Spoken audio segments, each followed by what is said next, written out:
제3장. 너는 그들로 하여금 통치자들과 권세 잡은 자들에게 복종하며 순종하며 모든 선한 일 행하기를 준비하게 하며 아무도 비방하지 말며 다투지 말며 관용하며 범사의 온유함을 모든 사람에게 나타낼 것을 기억하게 하라. 우리도 전에는 어리석은 자요 순종하지 아니한 자요 속은 자요 여러 가지 정욕과 행락의 종노릇한 자요 악독과 투기를 일삼은 자요 가증스러운 자요 피차 미워한 자였으나 우리 구주 하나님의 자비와 사람 사랑하심이 나타날 때 우리를 구원하시되 우리가 행한 바 의로운 행위로 말미암지 아니하고 오직 그의 긍휼하심을 따라 중생의 씻음과 성령의 새롭게 하심으로 하셨나니 우리 구주 예수 그리스도로 말미암아 우리에게 그 성령을 풍성히 부어주사 우리로 그의 은혜를 힘입어 의롭다 하심을 얻어 영생의 소망을 따라 상속자가 되게 하려 하심이라. 이 말이 미쁘도다. 원하건대 너는 이 여러 것에 대하여 굳세게 말하라. 이는 하나님을 믿는 자들로 하여금 조심하여 선한 일을 힘쓰게 하려 함이라. 이것은 아름다우며 사람들에게 유익하니라. 그러나 어리석은 변론과 족보 이야기와 분쟁과 율법에 대한 다툼은 피하라. 이것은 무익한 것이요 헛된 것이니라. 이단에 속한 사람을 한두 번 훈계한 후에 멀리하라. 이러한 사람은 내가 아는 바와 같이 부패하여 스스로 정죄한 자로서 죄를 짓느니라. 내가 아데마나 두기고를 내게 보내리니 그때 내가 급히 니고볼리로 내게 오라. 내가 거기서 겨울을 지내기로 작정하였노라. 율법 교사 세나와 및 아볼로를 급히 먼저 보내어 그들로 부족함이 없게 하고 또 우리 사람들도 열매 없는 자가 되지 않게 하기 위하여 필요한 것을 준비하는 좋은 일에 힘쓰기를 배우게 하라. 나와 함께 있는 자가 다 내게 무난하니 믿음 안에서 우리를 사랑하는 자들에게 너도 무난하라. 은혜가 너희 무리에게 있을지어다. 할렐루야. 이른 새벽 우리 주님 전에 오신 믿음의 성도님들 환영하고 축복합니다. 네, 오늘 디도서 3장의 말씀입니다. 디도서는요 사실 목회의 현장에 사도 바울이 가르쳐주는 권면이 담겨 있습니다. 이 글에 대해서 이 디도라고 하는 목회자가 사역을 합니다. 그것은 매우 문화적으로나 여러 가지로 세상적으로나 타락한 그러한 도시였습니다. 거짓이 난무하고 너무나도 정치적으로나 문화적으로나 문란하고 그러한 혼란스러운 가운데에서 디도라고 하는 목회자가 이 사역을 하는 데 있어서 이 사도 바울의 이 가르침과 권면이 담겨 있다라는 것이죠. 그래서 우리 어제 새벽의 말씀에는 우리 교회의 이 성도들에게 향한 우리 어른들에게 우리 권사님들에게 우리 청년들에게 향한 가르침이었다면 이 오늘 디도서 3장의 말씀은 교회에 대한 교회가 이 땅에서 어떠한 역할을 해야 하는지에 대해서 가르쳐주고 있는 말씀이라는 겁니다. 이 사도 바울은 교리를 설명하는 데 그치지 않고요. 이 예수 그리스도의 복음이 사회 속에서 우리의 생활 속에서 어떠한 방식으로 드러나야 하는지에 대해서 오늘 디도서 3장은 가르쳐주고 있는 것입니다.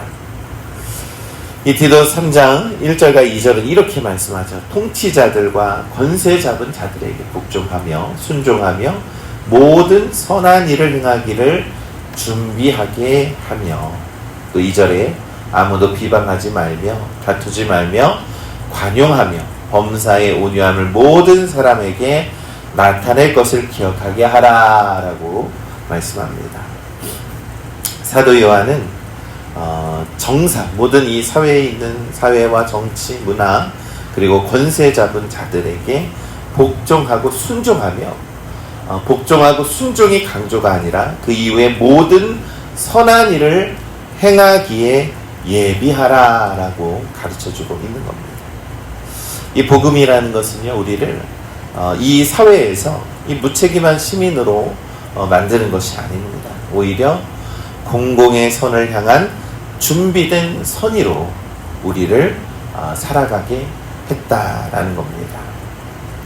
3절의 말씀을 좀 더 살펴보면 아무도 회방하지 말며 다투지 말며 관용하며 온유함을 모든 사람에게 보이라라고 말씀하죠. 2절의 말씀에서 말씀하죠. 여러분, 우리가 가정과 직장, 이 삶의 자리에서, 이 심지어는 온라인의 공간에서조차 우리의 말투와 태도는 온유와 공손이어야 한다라는 것입니다.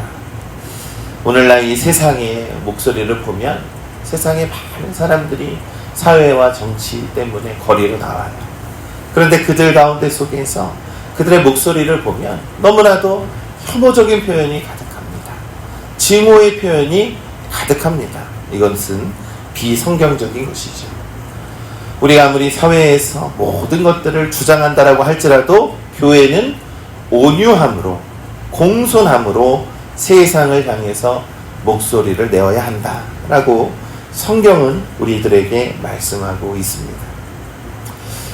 우리는 이러한 삶을 스스로 이룰 수 없음을 이 성경은 계속해서 가르쳐주죠. 3절이 우리의 과거를 말합니다. 우리들의 과거는요, 이 3절의 말씀에서 어리석고 순종하지 아니하며 속은 자요 여러 가지 정욕과 쾌락에 종노릇하며 악독과 투기를 임삼고 미워하며 서로 미워하던 자였다라고 성경은 말씀합니다. 이렇게 부족한 자들이지만 우리가 주 예수 그리스도의 복음의 이 10년 가운데 가득한 그 선한 의로서 우리가 스스로 바른 시민, 착한 이웃이 되어야 한다. 과거에 있는 그러한 우리의 모습을 벗어나서 이 사회 속에서도 바른 시민, 착한 이웃의 역할을 우리가 감당해야 한다라고 성경은 말씀합니다. 우리가 어떻게 새로워질 수 있겠습니까? 그 말씀이 바로 4절에서부터 7절에 있는 말씀입니다. 4절에서 7절의 말씀을 보면 우리 구주 하나님의 자비와 사랑이 우리에게 나타날 때에 우리를 구원하시되 우리가 행한 바 의로운 행위로 말미암지 아니하고 오직 그의 긍휼하심을 따라 중생의 씻음과 성령의 새롭게 하심으로 우리를 새롭게 하셨다라고 성경은 말씀합니다. 하나님은요, 우리를 씻기시고 우리의 더러움을 씻기시는 분이시죠. 또한 우리를 새롭게 하시는 분인 줄 믿습니다. 여러분, 이 새로움은요, 단순히 우리의 습관이라던가 우리의 생활이라던가 우리의 태도를 교정하는 것이 아니라요, 우리의 정체성을 새롭게 재창조하는 겁니다. 우리가 전혀 새로운 존재로 변화되는 것을 의미하는 것이죠. 6절에 이렇게 말씀하죠. 성령을 풍성히 우리에게 부어주셨다 라고 말씀합니다. 하나님은요, 이렇게 우리들에게 쬐끄만 이 한 방울로 성령을 주셨다라고 말씀하지 않습니다. 흘러 넘치게, 차고 넘치게 부어주셨다라고 성경은 말씀하죠. 그러면서 7절에 그 결과 우리는 어떻게 됩니까?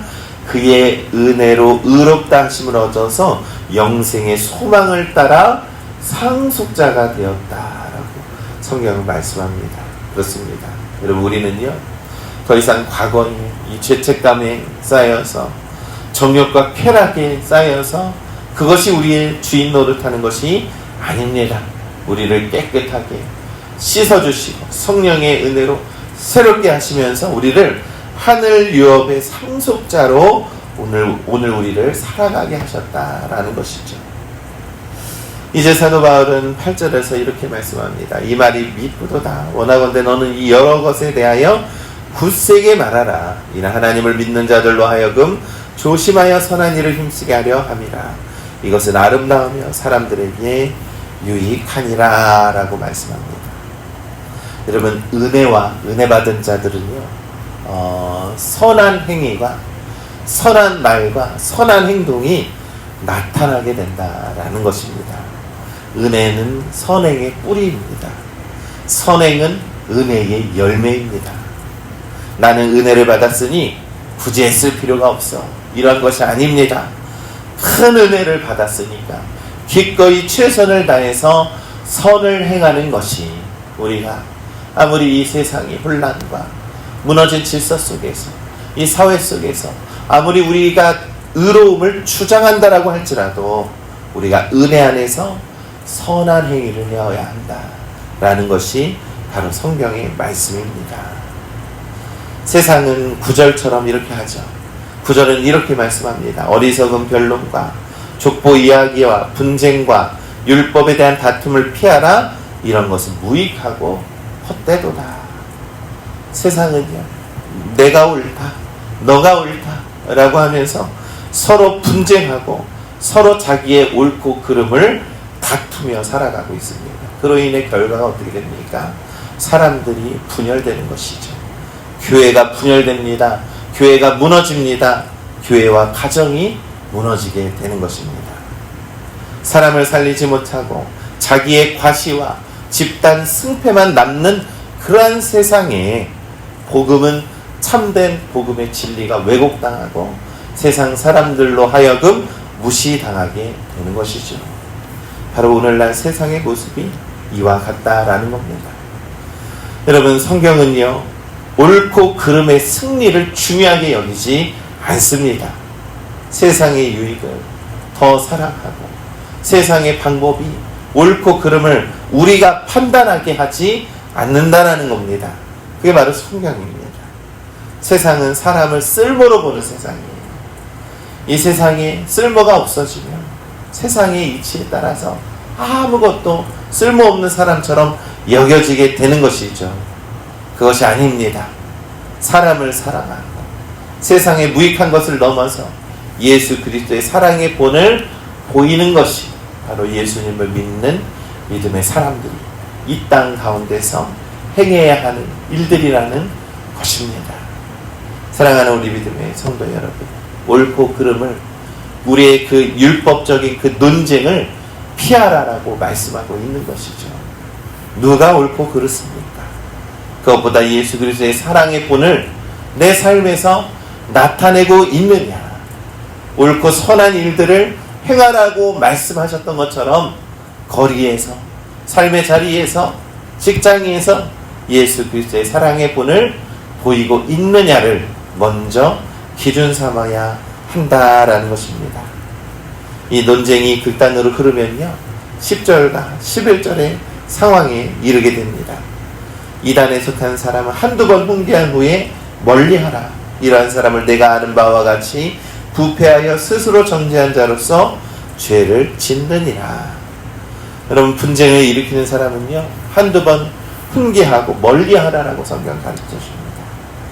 아무리 그들에게 이것이 아닙니다라고 해도 그들은 알아듣지 못하기 때문이죠. 계속해서 회중을 찢는 사람들은 뒤틀려 있고 죄를 짓고 스스로 정죄의 길에 빠진다라고 성경은 말씀합니다. 그래서 이 디도서에서 이 사도 요한이 말씀합니다. 교회는 화평을 지키기 위해서 온유와 단호함을 함께 지녀야 한다라는 겁니다. 가장 중요한 것은 온유함입니다. 교회는 온유해야 합니다. 교회의 이름으로 거리에 나가서 혐오의 발언을 쏟아놓는 것은 결코 정당한 일이 될 수가 없다라는 것이죠. 사도 바울은 아주 구체적인 사랑의 실천에 대해서 말씀합니다. 디도가 이 글에 대해서 목회를 하는 것이 너무나도 힘들고 어려울지라도 이 사도 바울은 아데마나 두기고를 보내라고 합니다. 겨울에는 니고폴리를 보내려고 합니다. 세라와 아볼로를 급히 보내서 그들로 부족함이 없게 하라 라는 것이죠. 선한 사람들 곁에는 선한 사람들이 모이게 된다는 것이죠. 그러한 사람들이 하나님의 일을 온유함으로 이루어가고 이 세상에 무질서하고 세상에 온갖 거짓이 아무리 판을 친다라고 할지라도 주 예수 그리스도의 본과 사랑의 온유함으로 이 세상을 이겨낼 수 있는 것이 성경에서 말씀하는 예수 그리스도의 복음의 본질임을 오늘 우리들에게 가르쳐주고 있는 것입니다. 여러분, 예수 그리스도의 사랑은 감정이 아닙니다. 구체적인 지원과 사역입니다. 봉사입니다. 헌신이고 희생입니다. 여러분, 교회는요, 우리가 참 많은 재능을 가진 많은 성도들이 있습니다. 그러한 재능이 하나님의 영광을 위해서 우리가 세상 속에서 발휘될 수 있도록 우리 교회는 힘을 써야 한다라는 것입니다. 그러면서 14절은 말씀합니다. 우리 사람들도 열매 없는 자가 되지 않게 하기 위하여 필요한 것을 준비하는 좋은 일에 힘쓰기를 배우게 하라라는 겁니다. 이 사도 바울이요, 가장 중요한 것은요, 이 세상 속에서, 이 사회 속에서 교회는 좋은 일에 힘쓰는 것이다 라는 것을 우리들에게 가르쳐주고 있는 것입니다. 여러분, 교회는 말이 많은 공동체라고 세상 사람들이 조롱을 합니다. 그것이 아닙니다. 가장 선하고 좋은 일을 온유함으로 발휘함으로써 세상에서도 빛과 소금의 역할을 감당해야 하는 것이 바로 교회의 역할이고, 또한 이 세상에 속한 교회이며 우리는 시민이기도 하면서 하나님을 믿는 예수 그리스도의 하늘의 상속자임을 우리가 잊지 말아야 합니다. 그래서 우리의 말과 행동과 삶의 모습에서 온유함이 드러나야 하고, 하나님의 선함이 우리를 통해서 나타내서 이 세상의 모든 무질서한 것들을 사랑으로 이겨내는 우리 믿음의 성도님들 되시기를 간절히 소망합니다. 여러분, 복음의 시작도 복음의 끝도 오직 은혜임을 믿습니다. 여러분, 은혜 받은 성도들은요, 우리가 주님의 사랑으로 본을 보이는 성도인 줄을 믿습니다. 은혜로 살아가시기를 간절히 소망합니다.